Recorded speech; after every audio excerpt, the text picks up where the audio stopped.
জান নিতে আসছি, আমি আপনার জান নিতে আসছি। ফামা জন্নুক, আপনার ধারণা কি, কি খেয়াল আছেন, মরবেন না আরো বেঁচে থাকবেন?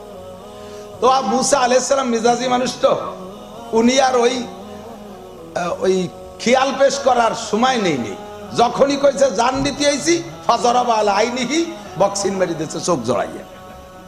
উনি জানে যে চতুর্দিক দিয়ে শত্রুতে ভরা, আর সামনের বার শত্রু কয় জান নিতে আইছে, ওর তো খালি হাতে জাতি দেওয়া যায় না, মেরে দিয়েছে ঘুষি একটা, চোখ একটা নষ্ট হয়ে গেছে। মুহাদ্দিসিনে কিরামদেরকে শুনি দেখেন, ওই চোখ ঠেসে ধরে আজরাইল আলাইহিস সালাম চলে গেছে আল্লাহর কাছে। আল্লাহ কয় ফামা বালুকা ইয়া মালাকাল মউত, আজরাইল তোমার কি খবর, চোখে কি হয়েছে? রব্বি জরাবানি মুসা, তোমার মুসা আমারে মারছে। আমার সালতা লিমা জরাবাকা, মারলো কেন শুনলে না? সুম্মা যাও ওয়াসআলহু লিমা জরাবাকা, আবার যাও জিজ্ঞেস করো কেন মারলো। আল্লাহ তুমি কইলে তো যা লাগে, তবে লোকটা বড় মিজাজি। আর জিবরাইলের সাথে সব নবী রাসূলদের একটা পিরিত পিন্নে ভালো আছে, উনারে পাঠালি কেমন হয়? আল্লাহ পাক বললেন ঠিক আছে জিবরাইলকে পাঠানো হবে, তবে তুমি চোখ নষ্ট হয়ে গেছিল, মন খারাপ করে না ভাই। যা আরাদা শাইয়ান আইয়াকুল লাহু কুন ফায়াকুন, তোমারে কোনো চক্ষু হাসপাতালে আমি চিকিৎসা তুলে পাঠাচ্ছি না, জায়গায় বসে এখনই সুস্থ হয়ে যাবে। আল্লাহ কইল কুন সহিহান, চোখ ভালো হয়ে যাও, সাথে সাথে চোখ ভালো হয়ে যাবে। আজরাইল সুস্থ। জিবরাইল আইসা হযরত মুসা আলাইহিস সালামকে জিজ্ঞেস করছে, তুমি কেন আজরাইলকে মারলে একটু আগে? তা মুসা আলাইহিস সালাম বলল হতেই পারে না, আজরাইল ফেরেশতা, সে দুনিয়া মারিয়ে সাফ করে ফেলা দিচ্ছে, তারে আমি কি রে মারি? কই যে একটু আগে একটা লোকরে ঘুষি দিচ্ছেন, হ্যাঁ দিছি তো, অবশ্যই থাকলে তো চোখ দুটি কানারি ফেলতাম। দেখ বলে শত্রু আর সামনে এসে কয় তোমারে মারতে এসে আমি তোমার জান দিতে এসে, ওরে খালি হাতে ছেড়ে দেওয়া যায়? তো এক কিলি ছেড়ে দিছি। কয় যে হুয়া মালাকুল মউত, উনি আজরাইল। মুসা আলাইহিস সালাম জিব্বে কামড়ে আস্তাগফিরুল্লাহ, কাজ তুই চাইছে একটু পরিচয় দিলি তো আই, এই যাবে সামনের পর মানুষটাই যে আইসে কয় যে জান নিতে আইছি, তাহলে নামারি ভাড়া যায় নাকি? ইয়ে কেমন কথা হলো, কান দিয়ে আমি আজরাইল মেরে ফেলাইছি, ফিটেন দিছি। তো আপনি মারার দরকার কি, মরতে আপনার জান নিতে আইসে তো আপনি রেডি হয়ে গেলি তো হয়। কয় যে না মরবো তো মরবই, মরা ছাড়া তো মালিকের সাথে সাক্ষাৎ হবে না। একদিন আল্লাহ নূর দেখতে চাইছি, রব্বি আরিনি আনজুর। দীর্ঘদিন পর্যন্ত আল্লাহর সাথে গল্প করছি, গল্প করতে করতে আল্লাহর প্রেমে পড়ে গেছি। একদিন আল্লাহকে দেখার বড় শখ হলো, এদিকটা কেন ফোনে ফোনে কত প্রেমিকার সাথে গল্প করেন, মিঠে মিঠে কথা কয়, মাঝে মাঝে মনে চাই যে এত মিষ্টি কথা কয় যে সিউড়ি, ওর চেহারাটা কেমন একটু দেখতে পেলে ভালো থাকতো, তাই তো ভেরিঘাটে একটু আসতি কন মাঝে মাঝে। এখন সামান্য একটু নূর রাখবো জাবালে তুরের উপরে, ফাইনিস্তাকাররা মাকানাহু ফাসাউফা তারানি, ওইটা দেখে যদি সহ্য করতে পারো তারপরে আমাকে পুরোপুরি দেখার চেষ্টা করবা। ফালাম্মা তাজাল্লা রাব্বুহু লিল জাবাল, আল্লাহ পাকের বিশাল নূর থেকে সামান্য একটু ঝলক জাবালে তুরের উপরে রাখছে। জালাহু দাক্কা ওয়া খাররা মুসা সাইকা, সামান্য নূরের তাজাল্লিতে তুর পাহাড় টাস করে ফাইটা খান খান হয়ে পড়ে গেছে, আর সুরমায় পরিণত হয়ে গেছে। পূর্ণ পাথরের সম্পূর্ণ পাথর, পাহাড়ের পাথরগুলো ছাই হয়ে গেছে। ওয়া খাররা মুসা সাইকা, মুসা আলাইহিস সালাম একটা চিৎকার মেরে বেহুশ হয়ে পড়ে গেছে। মুসা কয় আল্লাহর সাথে পূর্ণ দেখা দুনিয়ায় বসে জীবদ্দশায় হবে না, মালিকের সাথে দেখা করতে হলে মরণ লাগবে। আর যেই মালিকের প্রেমে পড়িয়া ফিরাউনের সাথে যুদ্ধ করেছি, বিটে কাটা সাইড়া নীল নদী পার হইয়া সরের উপরে বসবাস করি, ঘর নাই, বাড়ি নাই, খাবার নাই, দাবার নাই, কোনো কিছু ব্যবস্থা নাই, এই 6 লক্ষ বনি ইসরাইল নিয়ে কষ্ট করি দীর্ঘকাল, সেই মালিকের সাথে মরণ ছাড়া দেখা হবে না। আমি মরার জন্য প্রস্তুত আছি, তবে জিবরাইল আল্লাহর কাছে বলো আমি মরার আগে আল্লাহর সাথে একটা খাস কথা আছে আমার, ওই কথাটা আমি শেষ করার পরে মরতে প্রস্তুত। জিবরাইলকে আমার কাছে বলেন, আমি মালিকের কাছ থেকে জবাব এনে দেই।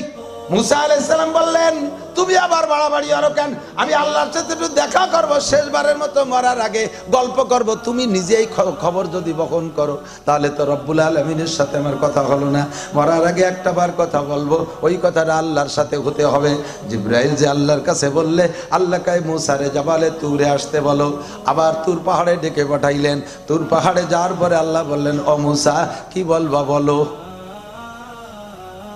মুসা বললেন আল্লাহ 6 লক্ষ বনি ইসরাইলরে তুমি রিলিফ দিয়েছো, রেশন কার্ড দিয়েছো, বিজিএফ কার্ড দিয়েছো, এরা মান্না সালওয়ামি রসাদারতি হে গম খলকেরা আজ ফয়জে খানে থানবী, এরা 6 লক্ষ বনি ইসরাইলরা আসমান থেকে নাজিল হওয়া মান্না সালবা খায়। আমি মুসার ওসিলায় আমি চলে যাওয়ার পরে আল্লাহ এদেরকে ভিজিএফ কার্ড আবার পাল্টে উল্টে যাবে নাকি?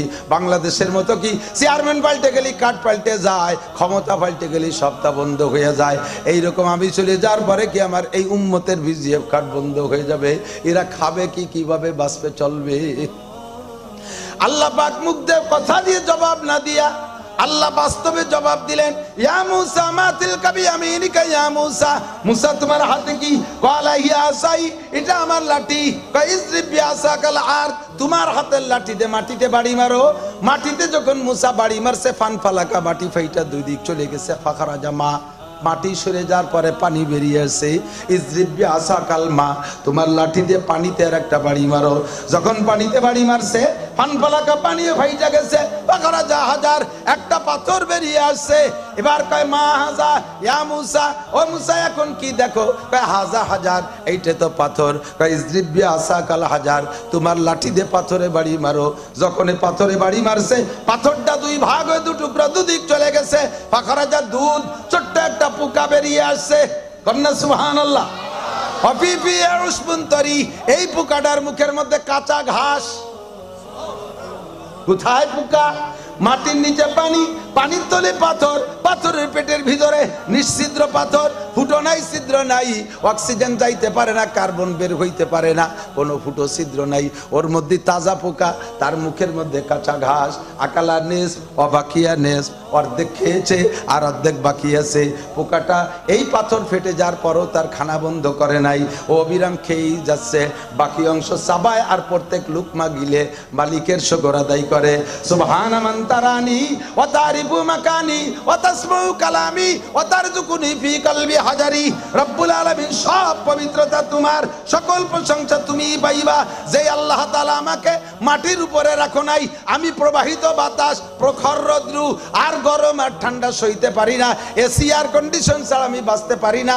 তাই তুমি ব্যবস্থা করেছো মাটির নিচে পাথর, পানি, পানির নিচে পাথর, ওর মধ্যে তুমি আমাকে রেখেছো।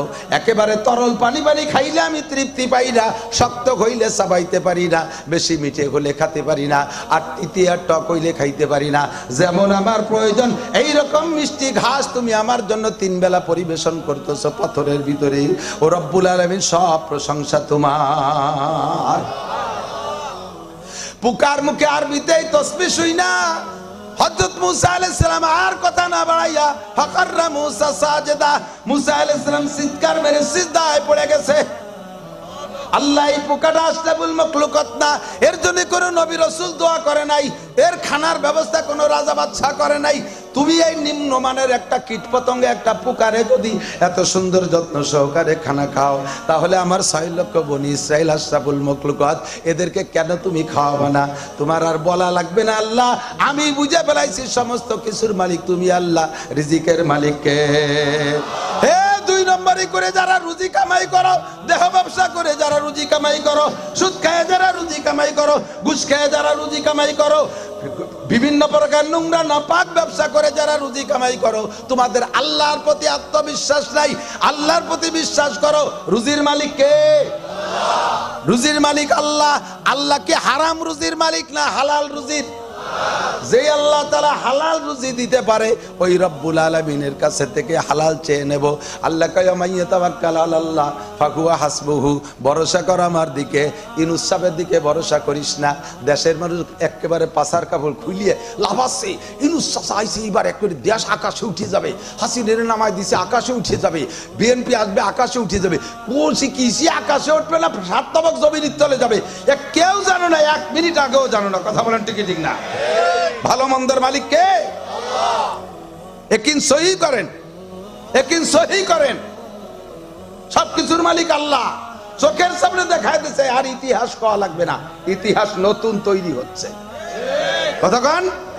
ইতিহাস নতুন সামনের পর। তৎকালীন ক্ষমতা আছেন সরকারের হাতে। কত ক্ষমতা? সরকারি রাষ্ট্রীয় ক্ষমতা একটা ক্ষমতা হাসিনের হাতে, সেনাবাহিনী তার হাতে, র্যাব তার হাতে, বিডিআর তার হাতে, পুলিশ তার হাতে, আনসার তার হাতে, নৌবাহিনী তার হাতে, বিমান বাহিনী তার হাতে, ছাত্রলীগ তার হাতে, যুবলীগ তার হাতে, কৃষক লীগ তার হাতে, মূর্খ লীগ তার হাতে, তাঁতি লীগ তার হাতে, ফাতি লীগ তার হাতে, মহিলা লীগ তার হাতে, সব লীগ 15-30 প্রকারের লীগ এবং সরকারি অস্ত্র সব তার হাতে। যাদের দাবড়ে চলে গেল তাদের হাতে কিচ্ছু না, মাত্র কয়েকটা যুবক পোলাপান খালি হাতে নারায় তাকবীর মারছে, সমস্ত ক্ষমতা ফেলাইতে চলে যাওয়া লাগছে। কথা বলেন ঠিক না? এটা কার খেলা? কেউ বলতে পারবে না আমরা হাসিনের তাড়াইছি, তোমরা কিচ্ছু করতে পারো